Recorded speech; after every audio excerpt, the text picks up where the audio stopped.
mbokki Sénégal déglu leen ma bu baax ma wax leen ku baax kuy fajum cosaan ak a defar produit yu baax kooku la ñuy wax seex borom produit yu baax yi yow mi jigéen wala ngay góor nga feebar bu la jaaxal lool dawal nga seeti seex boo seetee seex mu tàggale la ak moom yow mi góor da nga amee néew kattan te mu jaaxal la loolu ba munoo dara si néeg dawal nga seeti seex sa biir rëy nga bëgg mu wàññeeku demal nga seeti seex ngay góor sa awra ndaw ba munoo si dara yokkum awra kenn sutu ko fii si Sénégal ngay jigéen bëgg say fes génn ak say ans demal nga seeti seex mi ngi produit yu boo xam ni bu la ko joxee boo ko si diwee say ans day génn say fes génn say pato cornel génn boo solee baa wala robb sa forme nu fang prise de poids seex moo si aay maanaam nga bëgg a wàññi sa poids yaram karaw guy ruus seex moo si aay nga amee hémorroïde wala ndoxum siti moo xam nga amee mauvaise haleine maanaam gémmiñ guy génn xet ngay jigéen nga bëgg sa jëkkër jox la bopp nopp la lool seex moo si aay wala ngay góor nga bëgg sa jabar nopp la yow mi nga xam ni dangaa amee drépano demal nga seeti seex nga amee tànk yu miti di la sonal lool tension seex moo si aay diabète seex moo si aay nga amee ngelawul saytaane demal nga seeti seex mu tàggale la ak moom xale buy tiit guddi seex moo si aay ngay góor ñu takk la xala boo seetee seex da koy dindi si 1 minute yow mi nga xam ni dëmb dalaa jàpp seex am na cuuraay boo xam ni bu la ko joxee nga suuroo ko day daal di jëfu ngay jigéen bëgg jëkkër demal nga seeti seex yow mi nga xam ni dangaa amee prostate boo seetee seex jooni da koy dindi bëñ buy metti seex da lay tàggaleek moom nga yore asthme wala enzyme bu metti lool wala estomac cet seex da koy dindi nga bëgg a ubbeeku wala nga bëgg bayre ku la gis sopp la boo seetee seex daal di tàgg biir buy metti wala bopp buy metti boo seetee seex mu tàggale la ak moom seex a ngi noonu dab seen bànneex ak bëgg ngeen wér rek mooy li koy teel jokkoo ak moom si numéro téléphone yi muy 78 116 15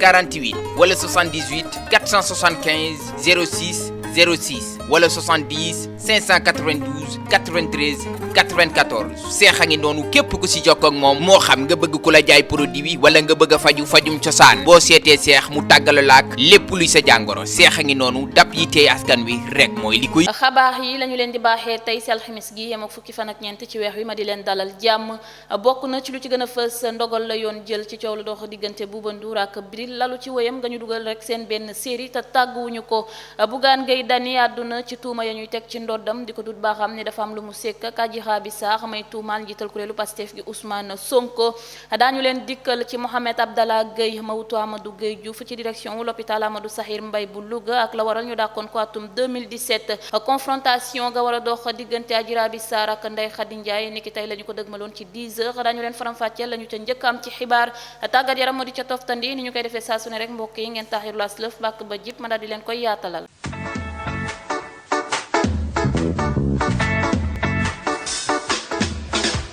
mu nga ko bàkk ba jib na nuy naa leen bu baax a baax yéen ñi safoo di ñu teewlu ci Dakar Buzz dal leen jàmm ci xabaar yi niki tey la ñu dëgmaloon janoowuk Adji Raby Sarr ak Ndeye Khady Ndiaye ak borom këram ca bureau doyen des juges d'instruction ñeel dossier wu viol ak menace de mort ga ex masseuse Sweet Beauté baa nga woon rek ci ay bërëbi tribunal de grande instance hors classe bu Ndakaaru Adji Raby Sarr ma nga àndoon ak avocat wam maître El Hadji Diouf ay garde du corps am ak ña ñëw ngir firnde ko seen taxawaay ba mu yegsee palais de justice bàyyee na kàddu presse bi di ci rek siwaat naan leen oui à un procès dëgmala guñu rank audition wu njiital kuréelu Pastef gi Ousmane Sonko dañu leen toppalaat bépp xabaar bu ci bawoo Bougane Gueye Dany tontu na ci xabaar ya ñu biral di wax ni moo logé Adji Raby Sarr may tuumal Ousmane Sonko ci immeuble am wax nañu ni sax patron wu des médias gi seeti na ko ay yoon te am na lu ñu jot a sekk maanaam wéet nañu Bougane nag waat na ni loolu yëpp ay sos dong la nee na immeuble am nga nekk cité kër góor gi R+10 la ay bureau la amul appartement 9e ak 10e étage soxnaam moo fa dëkk te bu dee ne dañuy nëbb way laa rek ñu am ku ñuy nëbb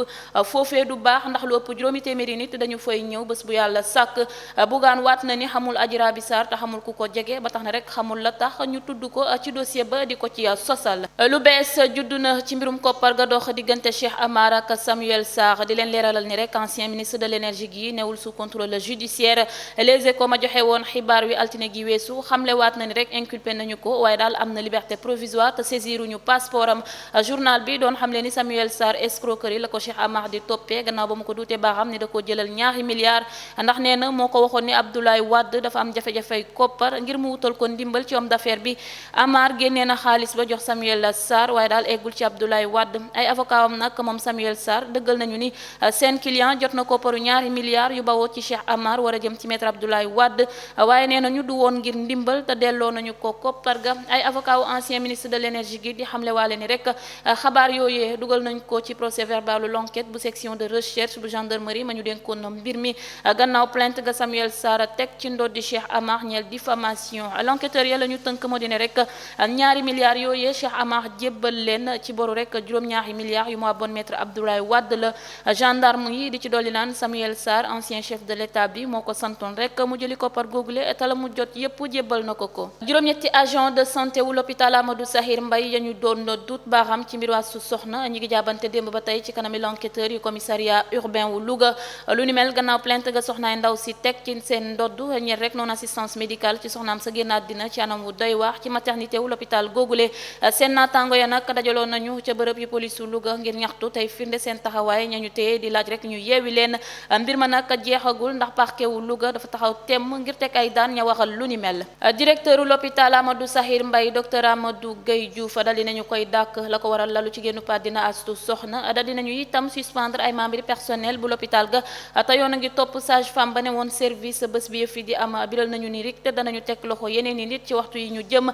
commissariat central Louga ba procureur de la République saisir moo di ko doxal ci conseil des ministres àllarbay démb gi njiitu réew mi Macky Sall jël na ca ay coppite yu bees madame Ramatoulaye Ba Faye conseillère des affaires étrangères principale ambassadrice extraordinaire et plénipotentiaire bu République du Sénégal ci République tunisienne def nañu ko ambassadrice extraordinaire et plénipotentiaire bu République du Sénégal ca weti son excellence monsieur Mohamed El Menfi may njiital conseil présidentiel u Libye monsieur Khar Diouf conseiller des affaires étrangères principal ambassadeur extraordinaire et plénipotentiaire bu République du Sénégal ca République du Cameroun def nañu ko ambassadeur extraordinaire et plénipotentiaire bu République du Sénégal ca weti son excellence monsieur Faustin Ochonze Touadéra may njiital République centrafricaine monsieur Ndongo Dieng conseiller des affaires étrangères ambassadeur extraordinaire et plénipotentiaire bu République du Sénégal ca Kenya def nañu ko ambassadeur extraordinaire et plénipotentiaire au Sénégal ca weti son excellence monsieur Yowri monsieur Veni may njiital réewu Ouganda monsieur Saliou Niang Dieng conseiller des affaires étrangères principal ambassadeur bu Sénégal ca Iran def nañu ko ambassadeur au Sénégal ca weti son excellence docteur Arif Alvi may njiital réewu Pakistan Cheikh Gueye général d'armée ambassadeur au Sénégal ca Turquie def nañu ko ambassadeur au Sénégal ca weti son excellence monsieur Iham Aliyev may njiital réewu Azerbaïdjan Banding Fossar Sabal Souane spécialiste en développement et coopération internationale def nañu ko njiital conseil de surveillance bu agence nationale de la maison de l'outil docteur Oumou Kalsoum Ndiaye Ndaw pharmacienne ne woon lu yàggul dara coordonnatrice sous cellule d'appui et de suivi du plan national de développement sanitaire et social def nañu ko directrice générale agence sénégalaise de réglementation pharmacienne Mamadou Moustapha Fall professeur de l'enseignement secondaire titulaire du diplôme d'études approfondies ne woon lu yàggul dara conseiller technique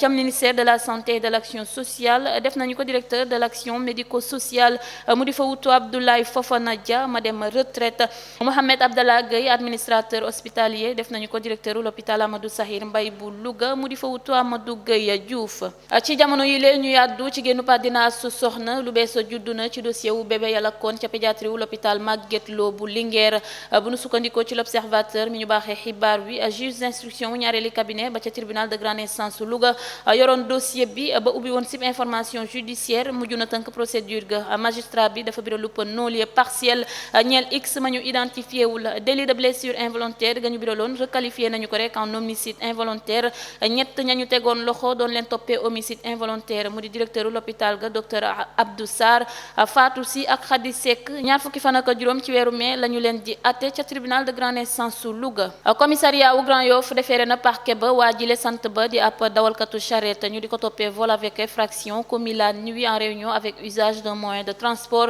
bu nu sukkandikoo ci laas ba dafa dugg kër Cissé mi di ab ferrailleur ca Grand Yoff sàcc fa xar ba noppi daw Cissé ma demoon seeti benn xaritam ba mu del see nag mu seetlu ne am na ku dugg ca mbaaru xaram ma dañu daaneel lenn ci mur ba noppi yóbbu kuy ma muy tàmbali di wër ci yoon wi nag mu gisee xaritam wi di Daouda mu xamal ko ni ba moo def lu ni mel Daouda leeralal ko ni sax ba dafa waajal sàcc gi ndax proposé na ko 150 000 ngir mu ànd ci ak moom waaye daal dafa bañ ginnaaw loolu ba woo ay naataangoom dawalkatu charrette ngir ñu jàppale ko ci mbir ma niki noonu nag Cissé dem police su Grand Yoff fa jébbal fa plainte teg ci ndoddi ba takk der yi woolu ko mu weddi gannaaw diiru garde à vue ba nag defere nañu ko parquet ba ñeel vol. Ahmed Aïdara dafa jógee groupe des médias dem samp chaîne YouTube bu boppam di fa am revue de presse sama meeru Géejawaay bu bees bi nag ma nga jëloon décision gu ni mel ba nga xamee ni direction Zik FM nee na ko bu mu defati revue de presse ga ngir wéy ci ndigalu CNRA patron des médias gi nag xamle na ci YouTube bi ne yëf yi demeewul nañu ko xamle ci presse gi te ña di ko duut baaxam ni dafa ànd ak correct ak CNRA waxuñu li am leaderu gëm sa bopp bi nag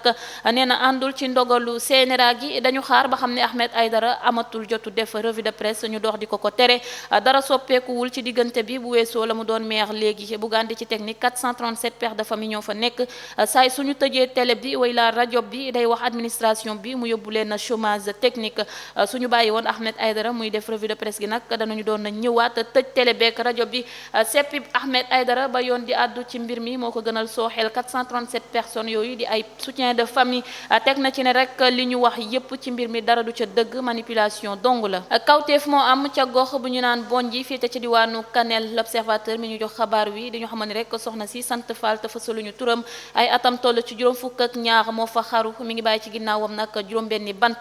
journal bi wëyal naan ab musóor la xaroo ca perongam ci waxtu yamu du waroon rek yàkkal waa kër gi xëdd la njëkk a juddu ci l'enquête ba ca gendarmerie ubbi di xam ne ni rek ndaw sa ànd naak xelam bu baax a baax teg si amul benn jafe-jafe ak waa kër jëkkëram moom la ñu tànn ngir mu wutu directeur général de l'hôpital Amadou Sahir Mbaye bu Louga moom Mohamed Abdallah Gueye gannaaw ba ñu dàkkee Amadou Gueye Diouf ñeel génnu àddina astu soxna bu nu sukkandikoo ci sunu naataango yu bés bi Abdallah Gueye mile mës nañu ko dàkk ci xeetu mbir yu ni mel atum 2017 moo ne woon directeur u l'hôpital bu Pikine ci jamono ya Aïssata Diallo mi ñu gën a xam ci Aïcha tolloon ci fukki at ak ñaar génne àddina ci anam yu doy waar ñu duutoon baaxam l'hôpital ba ci la mu laajoon patiente bi ñeent fukki junni lu ko mooy duñu ko dugal urgence Abdallah Gueye ma weddi woon na négligence ga ñu dàqoon ko rek ci mbir moomee juróon coow ni mbiru astu soxna bi mbirum kayit la ñu doon waxtaanee ca émission encore plus bay amee 2STV mu di jafe-jafe gu rëy fi ci Sénégal askan wi di ko jànkonteel Modou Mbaye firnde la ca muy nettali nag la mu ca dund di wax ni weeru janvier la juddu atum 1988 ca Pikine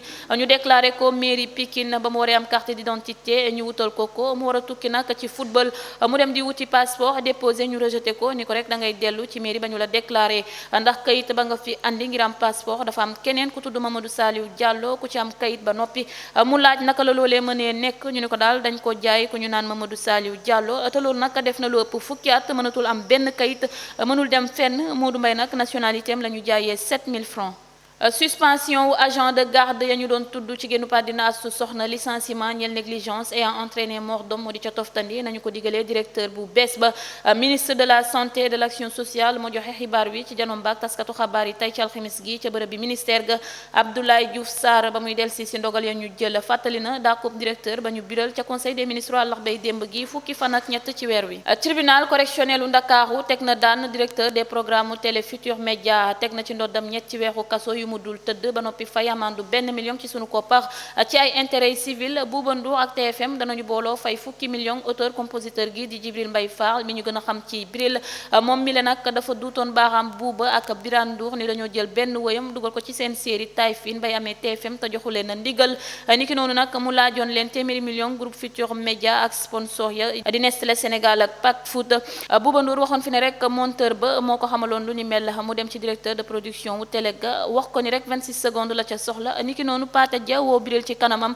mu ne ko jaruloon sax ñu koy woo ndax ànd na ca ñaari weer ci kanam mu yónnee leen citation maître Baboucar Cissé doon laajal GFM 200 millions maître Diène Ndiaye may conseil wu Nestlé itam laaj loolu niki démb nag àttekat ba yeewi na Birane Ndour teg daan Bouba Ndour ñetti weeru kaso yu mu dul tëdd fay 1 million ñeel violation du droit d'exploitation de l'œuvre et du droit moral de l'auteur sur son œuvre ñaari defkatu ñaawte file di Thiam ak Diop dañu yëg ci seen scooter di sàcc ma nga xewoon rek ca ginnaaw magasin Auchan weti RTS fetel ga ñu yoroon moo toj vitre benn woto ñu noppi ca la ñu def daal di daw kenn ci ñoom doon jéem a dem France waaye teg nañu leen loxo bu nu sukkandikoo ci xibaar yi benn jula bu di ab chinois moo gaare woon wotoom rek ca buntu këram ca Gibraltar bàyyi ci chaise ba nag benn sac bu def ñaar fukki million ak ñett ci sunu koppar ci waxtu yamu newee ci woto bi nag defkatu ñaawteef yaa ngi doon ko wër kenn ci ñoom génne fetelam tiré vitre ga jël sac bi fekk ji xarit wa ko doon xaar ci scooter bi takk takk der yu commissariat wu Médina ñoo leen jàpp gannaaw caméra de surveillance ya noonee la ñu xàmmeewee Thiam mi ñu yàgg a teg loxo ndax mbiru sàcc Diop ma nga dëkk rue 1 ña ngi ko jàppee aéroport international Blaise Diagne jàpp nañu itam jonn mi ñu gën a xam ci Julio ñu ne rek moom moto ba alxamis la ñu ko jàpp ay boori 4 heures du matin Diop mile atte nañu ko niki démb ca tribunal de grande instance su Ndar di ko toppee attentat à la pudeur ci ab soxna su sëy ba tas Le Soleil di ñu xamal ni waa ji dafa bëggoon tëddee ndaw si fukki fan ak ñeent ci weer wi niki noonu nag mu dugg néegam proposé ko loolu ngir su sa noppee fay ko ndaw sa bañ waaja song ko noonee la ñu xeexee ndaw sa di yuuxu bañ a doon romb ñoo ñëw wàllu si ko mu dem jébbalu plainte ca brigade de gendarmerie wu Dagana ca baar ba nag waa ji dafa weddi lépp di wax ni ndaw sa moo ko invité mu demoon seeti ko këram ndax moo ko abal kër ga mu dëkk jamono ji xam na ko bu baax a baax représentant parc bi di wax ni rek ci ñaari weer dong la toll ba Diop génnee kaso mbirum yàmba la ñu ko fa téye woon teg nañu ko daanu ko ñaari atu kaso gu muy tëdd ab mbooloo defkatu ñaawteef ñoo duggoon ca benn kër immigré ca quartier Touba Guédé bu Touba gannaaw ba ñu dajjee nag buntu néegu kenn ci soxnaay Modou Modou gi jël nañu fa 3 260 000 ci sunu koppar ay takkaay ak benn téléphone portable gannaaw l'enquête ba ca brigade Touba Belel amal teg nañu leen loxo kenn ci ñoom la ñu jëkkoon jàpp mu ni mécanicien wu moto la ñu déglu ko nag mu mujj nangu di ni bokk na rek ci ñu amal ñaawteef ga ci kër immigré bi moo yoole waale nag nawleem ya gendarme ya teg loxo ko jiite yëf ya mu del si leen rek ci yëf yi di xam ne ni dafa fekkoon ñaari soxna ci kër ga bëccëg googule mu tëj leen ci benn néeg doon leen rek tëkkook benn jumtukaay nee na nag dañu séddoo la ñu fa jëlee chauffeuru taxi ba itam teg nañu ko loxo moom mi lee moo waroon yóbbu ñeenti defkatu ñaawteef ya gannaaw loolu mu changé plaque d'immatriculation wotom ba ngir bañ takk deri xàmmee ko wane la nañu leen ak procureur bu tribunal de grande instance su Diourbel niki altine gi weesu la ñu leen di toppee mi ngi yemook association de malfaiteurs vol en réunion avec usage d'armes blanches ak rek utilisation de moyens de locomotion tàggat yaram la ñu koy ndar keppee ni ñu leen ko waxee woon rek ci bopp bi mbokk yi lambu Siteu ak Papa Sow dana am fi ak njeexantalu saison bi ñu ngi ko dëgmaloon juróomi fan ci weeru décembre gi weesu laata lamb ja di am nag ab tëggkatu Siteu agressé Papa Sow arbitre ya dakkal ko CNG boole ñetti parti ya sous contrat ngir ñu tànn benn bés Siteu ak Papa Sow nag danañu jàmmarloo waaye du doon lamb bi Pape Abdou Fall sunu lamb moo dañu xamal ni jàmbaar production moo ko taxawal ab kuréelu lamb la gu bees gu war a amal njël benn janoomam ci arène bi ñaar fukki fan ak ñaar ci weeru juin mbokk yi li la ñu naan di loon tey ci xabaar di leen ko toppalaat ci lu ci gën a fës di jaajëfal kinne si di leen jaajëfal di leen jox dig daje ëllëg incha allah